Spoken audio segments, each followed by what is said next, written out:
Assalamualaikum warahmatullahi wabarakatuh.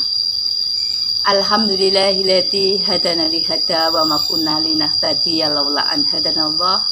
Asyhadu an la ilaha illallah wa asyhadu anna Muhammadar Rasulullah. Rabbi shrah li sadri wa yassir li amri wahlul 'uqdatam min lisani yafqahu qawli. Amma ba'du. Alhamdulillah, marilah kita panjatkan puja dan puji syukur kehadirat Allah Subhanahu wa taala yang telah memberikan pada kita nikmat sehingga pada pagi hari ini kita diberikan kesempatan untuk bisa saling bersilaturahmi. Baiklah, kaum muslimin dan muslimat yang berbahagia, di sini saya akan menyampaikan sedikit makalah mengenai atau dengan tema 4 orang yang dirindukan surga atau 4 golongan yang dirindukan oleh surga. Kita sebagai kaum muslimin dan muslimat tentunya sangatlah mengharapkan surga atau mengharapkan surganya Allah. Semua yang beribadah dengan ikhlas dan mengharapkan ridho Allah serta mengharapkan surganya Allah.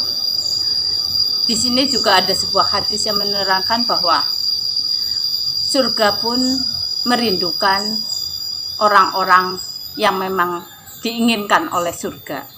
Yaitu yang pertama atau golongan yang pertama adalah orang yang membaca Al-Quran.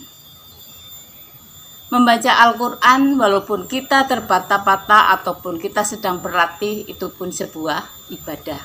Apalagi orang yang memang sudah lancar dengan khusyuknya membaca Al-Quran, kemudian para hafiz, itu adalah sangatlah berbahagia karena mereka sudah bisa menghafalkan Al-Quran. Bagi orang-orang yang masih bisa berlatih atau baru berlatih, itu pun tetap mendapatkan pahala dari Allah Subhanahu wa taala. Oleh karena itulah, marilah kita sebagai umat muslim yang misalkan belum bisa membaca Al-Quran, marilah kita saling belajar untuk membaca Al-Quran. Karena dengan membaca Al-Quran, hati kita pun akan menjadi tenang, hidup kita pun akan menjadi bahagia. Walaupun dengan melalui banyak ujian dan cobaan, tapi insya Allah kalau memang kita dekat dengan Al-Quran, maka semuanya akan bisa kita jalani dengan kesabaran dan keikhlasan. Kemudian di sini juga di dalam Al-Quran disebutkan, yaitu Quran Surat Al-Fatir ayat 29, yang artinya adalah sesungguhnya orang-orang yang selalu membaca Alkitab atau Al-Quran dan melaksanakan sholat serta menginfakkan sebagian rezekinya yang kami anugerahkan kepadanya dengan diam-diam ataupun terang-terangan, mereka itu mengharapkan perdagangan yang tidak pernah merugi. Oleh karena itulah, marilah kita sama-sama saling belajar Al-Quran dan mengajarkan kepada anak-anak kita, cucu-cucu kita, saudara-saudara kita untuk selalu membaca Al-Quran. Kemudian untuk yang kedua adalah orang yang dirindukan surga, yaitu orang yang menjaga lisan. Di sini lisan adalah sangat tajam sekali, melebihi tajamnya pedang ataupun pisau. Orang yang terluka karena lisan itu akan lebih lama untuk sembuhnya. Namun orang yang terkena goresan pisau itu akan cepat sembuhnya. Demikian untuk kita memperbaiki atau kita berusaha untuk menjaga lisan kita. Apalagi sekarang adalah di bulan Ramadan. Tentunya kita semua harus bisa menjaga lisan tersebut untuk hal-hal yang baik, untuk hal-hal yang sangat bermanfaat bagi diri kita ataupun bagi orang-orang di sekeliling kita. Jangan sampai karena lisan kita, orang-orang di sekitar kita menjadi terluka atau menjadi tergores. Kaum muslimin dan muslimat yang berbahagia, untuk yang ketiga yaitu orang yang memberi makan pada orang yang kelaparan. Tanpa kita sadari, ternyata di sekeliling kita kadang ada orang yang kelaparan, namun kita tidak tahu. Oleh karena itulah, kita sebagai umat muslim itu harus sangat peduli peduli dengan tetangga kita, peduli dengan lingkungan kita.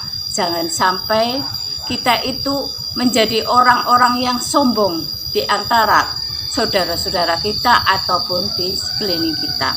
Oleh karena itulah kita sama-sama menjadi muslim yang baik, muslim yang memperhatikan keluarga kita, memperhatikan sekeliling kita, memperhatikan juga saudara-saudara kita, terutama adalah tetangga-tetangga kita. Kita diwajibkan untuk berbuat baik terhadap tetangga kita. Oleh karena itulah apabila kita sedang memiliki kelebihan rezeki, yang terutama atau paling utama kita perhatikan adalah orang yang ada di sekeliling kita. Kemudian untuk yang keempat, yaitu orang yang melaksanakan puasa di bulan Ramadan. Ini adalah termasuk yang dirindukan oleh surga. Oleh karena itu, dari 4 ini kita sama-sama untuk bisa melaksanakannya agar kita semua menjadi orang yang dirindukan oleh surga. Yang keempat itu adalah puasa di bulan Ramadan. Insya Allah kita semua sebagai umat muslim adalah sudah melaksanakan puasa Ramadan tersebut dan sudah terbiasa melaksanakan puasa Ramadan tersebut. Karena puasa di bulan Ramadan adalah puasa yang memang diwajibkan, sebagaimana di dalam Quran surat Al-Baqarah ayat 183. Bismillahirrahmanirrahim. Ya ayyuhalladzina amanu kutiba alaikumusiyam kama kutiba alal ladzina min qablikum la'allakum tattaqun. Adalah diwajibkan atas kamu berpuasa sebagaimana diwajibkan atas orang-orang sebelum kamu agar kamu bertakwa. Oleh karena itulah kita sebagai umat muslim yang sudah tentu tahu bahwa puasa di bulan Ramadan adalah wajib. Marilah kita sama-sama saling menjaga, saling melaksanakan ibadah-ibadah secara maksimal di bulan Ramadan ini agar kita semua menjadi ahli surga atau orang-orang yang dirindukan surga. Demikianlah tadi yang dapat saya sampaikan. Semoga bermanfaat dan mohon maaf apabila ada kekhilafan di dalam saya menyampaikan. Wassalamualaikum warahmatullahi wabarakatuh.